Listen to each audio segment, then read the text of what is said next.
Hello everybody, this is Brandon OBH, and today I wanted to review through a really interesting comic, one of my favorites actually.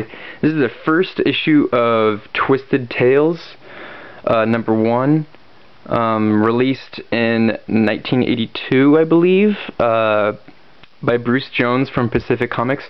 Really great line of comics. Personally, for me, I like how they are very adult-like with their stories and with their twists. It's not like the old EC comics where they're kind of childish, kind of juvenile. This one is definitely a step up compared to those old comics. So anyway, I just wanted to go through, show you the art of everything. Let me zoom in a little bit so you can get a better picture. That's art from Corbin the Best, right there. And yeah, like I said, this is issue #1, very first one that came out by Pacific Comics. And the first story in here is called Infected, which I found it very hilarious, and also like a grueling story in its own. It's called Infected, and it's pretty much just about a guy, a very snooty guy who doesn't really like his life. He has a depressing job of being a credit collector for people on welfare. He hates his job. He always gets headaches all the time, and so he's just sitting there at the beach, just recollecting his life, how much he doesn't like it and everything. And shows him just walking back to his car. He's on his rounds for the day, and he's driving to a house, his first job of the day, who's a woman who has 2 kids playing out in the yard and a dog barking at him. Knocks on the door.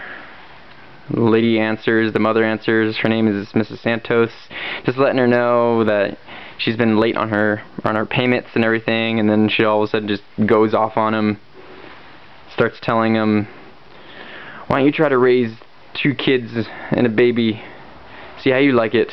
And it's just like too much for him. He just starts going nuts.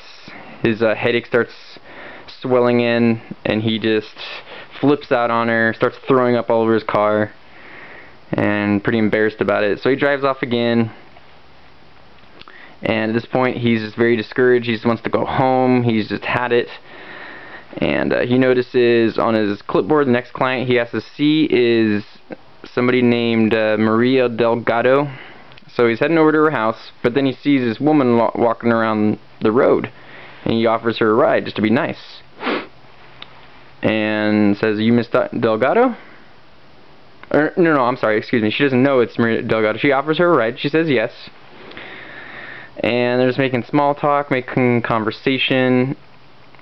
And I think he finds out that it's Maria Delgado. Yeah, she introduces herself. I'm Maria Delgado. I just live down the road. And then he thinks now that, okay, well, this lady's really beautiful, and she owes me money. She owes the tax collection money. So I'm going to use power against her. I'm going to say, hey, you know what? Well, we can keep it on the hush-hush if we just get it on, pretty much is what he's saying. But she tells him that she had a bad experience once. She actually had crabs at one point. And he says, "Ah, don't worry about it. That's fine. You once had it. You don't have it anymore. That's fine." And then he turns out to walk her to her porch, walk her into her house. And he notices the house smells a lot like seaweed. And she goes, "Oh yeah, it's my children. They always play on the beach. They fill the room with it." And he goes, "Oh, okay." So then he starts feeling her up and everything, and she warns him again, "Please don't. I told you what I had before." And he says, "Don't worry about it." And then she says, "Please go away before the children come back from the beach." He says, "Okay, I promise, I promise." So they start making love. He gets up in an hour or so, tries to find the bathroom, and then after he's done using the bathroom, he feels a pain on his hand, and he turns on the light, and it's this large crab creature. Ooh, scary. Chops off his fingers, and he finds out that pretty much the children that she had were the crabs that she once had. They ended up being her crab children, and they end up engulfing him and eating him alive. And she says, "I told you to go. I told you what I had, mister. I told you."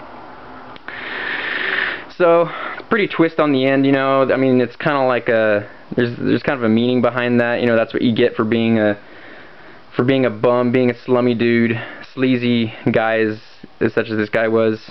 So, I don't know, I thought it was a pretty good story, and it ended really, really well. Had a good formula of revenge and monsters and the unexpected. You know, it's a really good twist. I really like that story. And the next story will be coming up next.